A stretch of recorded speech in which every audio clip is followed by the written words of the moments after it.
শেখ হাসিনা আরেকটি অবাক করা তথ্য ফোন কলের মধ্যে ভাইরাল হলো। শেখ হাসিনা এইবার তারেক রহমানকে ডাইরেক্ট টার্গেট করে কথা বলছে।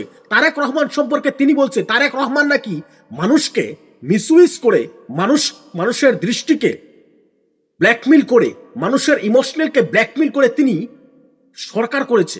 আর তিনি বাংলাদেশ কিভাবে আসলো, কিরকম ষড়যন্ত্র করে বাংলাদেশে ঢুকেছে, এই সকল তথ্য তিনি দিচ্ছে। তারেক রহমান নাকি মানুষকে ধোকা দিয়ে এইবার বিএনপি সরকারে এসেছে। তারেক রহমান প্রধানমন্ত্রী হয়েছে কোটি কোটি জনগণকে ধোকা দিয়ে, এরকমই কথা বলছে স্বৈরাচারী শাসক শেখ হাসিনা। আসুন ওই স্বৈরাচারী শাসক শেখ হাসিনার ওই কল রেকর্ডিংটা আমরা শুনি।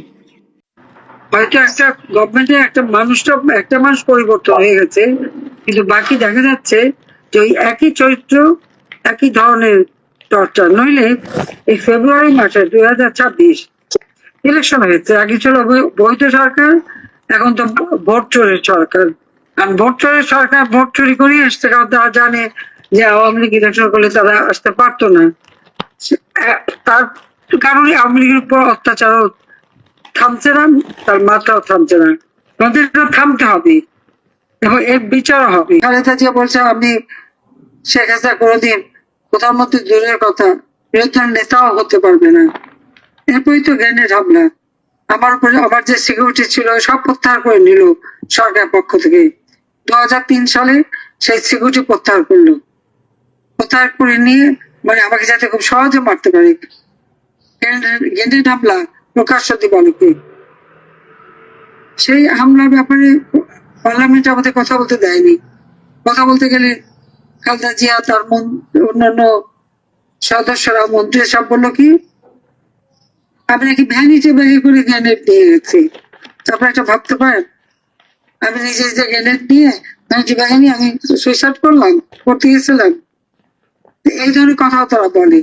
এখন আজকে সেই খালেদা জিয়ার ছেলে ক্ষমতায়, হ্যাঁ সে এসছে কিভাবে আমার খুব ভালোভাবে জানা আছে, কিন্তু কোন পরিবর্তন তো আমরা দেখতে পাচ্ছি না।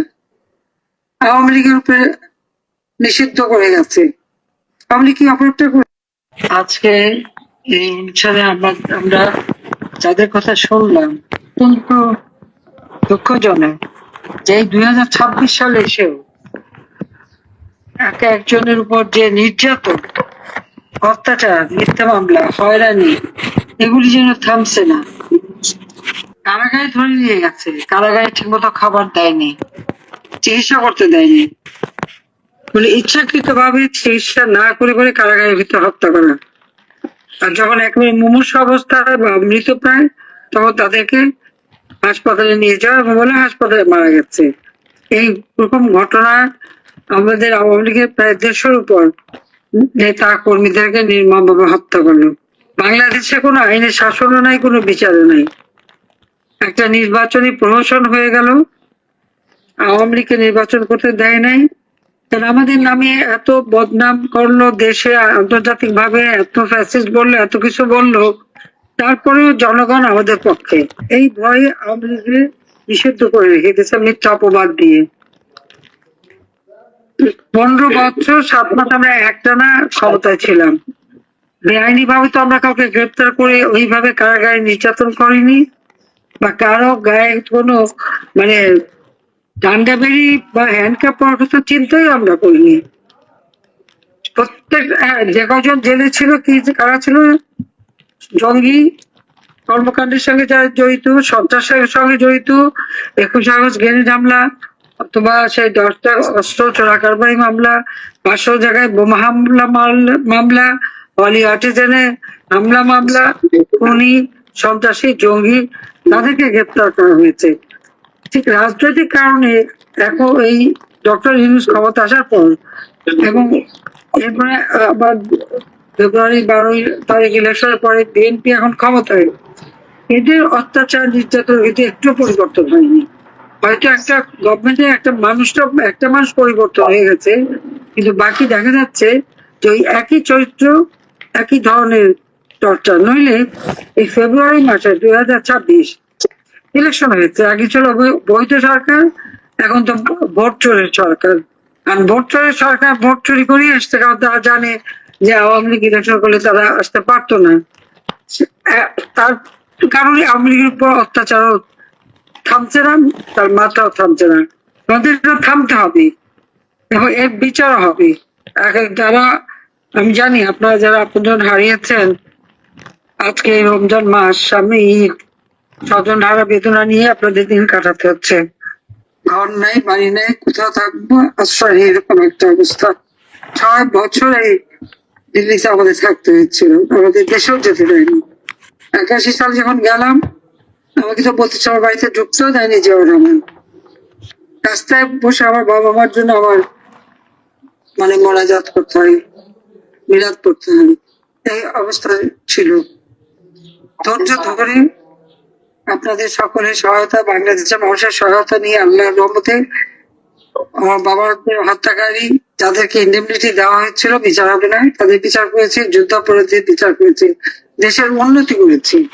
এটাকে অস্বীকার করতে পারবে না যে বাংলাদেশটাকে আমরা অর্থনৈতিকভাবে উন্নত করি, দেশের প্রত্যেকটা মানুষের মুখের খাবার, তাদের চিকিৎসা, তাদের স্বাস্থ্য, শিক্ষা, সব ধরনের ব্যবস্থা এবং ভূমিহীনদের ঘর বাড়ি করে প্রতিটি মানুষের ঘরে বিদ্যুৎ দিয়ে আমরা দেশে উন্নতি করেছি, মানুষটা সুফল পেয়েছে। যেদিন থেকে চক্রান্ত, এই চক্রান্ত যে মানে কত বড় একটা আন্তর্জাতিক চক্রান্ত, এখন তা আস্তে আস্তে বের হচ্ছে কথাগুলি। যেই চক্রান্ত করি আমাদের ক্ষমতা থেকে সরালো। আমি জিজ্ঞেস করতে পারি যে আওয়ামী লীগ আমলে এইভাবে কুপিয়ে কুপিয়ে রাস্তার মধ্যে কাউকে মারা, এটা তো হয়নি। বা কারাগারের মধ্যে এইভাবে কষ্ট দিয়ে দিয়ে বিনা চিকিৎসা মারা। এবং খালেদা জিয়া যখন অ্যারেস্ট হলো, সে নিজে চলতে পারে না, তার অনেক অসুবিধা, তাকে মেড সার্ভেন্ট নিতে চাইলো, সেটাও অনুমোদন দিলাম। পরবর্তীতে তাদের বলছিলাম যে আপনারা জামিন চান, রাষ্ট্রপতির কাছে চিঠি দেন, তারা জামিন চাইলো না।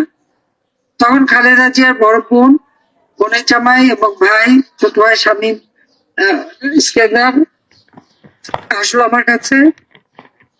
আমি সরকার প্রধান হিসেবে যতটুকু ক্ষমতা আমার আছে সেটা দিয়ে তার সাজা স্থগিত করে দিয়ে তাকে বাসায় থাকার অনুমোদন দেওয়া হলো। এবং সে বাসা তো ফ্রি ছিল, তাকে কোনো হাউস অ্যারেস্ট করা হয়নি, সে ইচ্ছা মতো চিকিৎসা নিতে পারতেন। বাইরে থেকে ডাক্তার এসছে, আমেরিকা থেকে ডাক্তার এসছে, এবার কে হাসপাতাল বাংলাদেশের সব থেকে মানে যে হাসপাতাল মানে খরচ বেশি, সেই হাসপাতালে, বিশেষজ্ঞ হাসপাতালে সে চিকিৎসা নিয়েছে। তার চিকিৎসা, তার ডাক্তার যে কোনো সময় তাকে যে দেখতে যেতে পারতো, তার বাসায় আত্মীয় স্বজন আসতে পারতো, কোন রকম তারা বাধা দিয়ে আমরা দেই নাই। অথচ আমাকে তো হত্যার চেষ্টা তারা বারবার করেছে। এই খালেদা জিয়াই তো, খালেদা জিয়া বলছে আমি শেখ হাসিনা কোনোদিন প্রধানমন্ত্রী দূরের কথা বিরোধী নেতাও হতে পারবে না। এরপরই তো গ্রেনেড হামলা, আমার উপরে আমার যে সিকিউরিটি ছিল সব প্রত্যাহার করে নিল সরকার পক্ষ থেকে। 2003 সালে সেই সিকিউরিটি প্রত্যাহার করলো, প্রত্যাহার করে নিয়ে মানে আমাকে যাতে খুব সহজে মারতে পারে। গ্রেনেড হামলা প্রকাশ্য দিবালোকে, সেই হামলার ব্যাপারে পার্লামেন্টে আমাদের কথা বলতে দেয়নি। কথা বলতে গেলে খালেদা জিয়া, তার অন্যান্য সদস্যরা, মন্ত্রী সব বললো কি আমি নাকি ভ্যানিটি ব্যাগে করে গ্রেনেড নিয়ে গেছি। তারপরে একটা ভাবতে পারেন, আমি নিজে যে গ্রেনেড নিয়ে ভ্যানিটি ব্যাগে নিয়ে আমি সুইসাইড করতে গেছিলাম, এই ধরনের কথা তারা বলে। এখন আজকে সেই খালেদা জিয়ার ছেলে ক্ষমতায়, হ্যাঁ, সে এসছে কিভাবে আমার খুব ভালোভাবে জানা আছে, কিন্তু কোনো পরিবর্তন তো আমরা দেখতে পাচ্ছি না।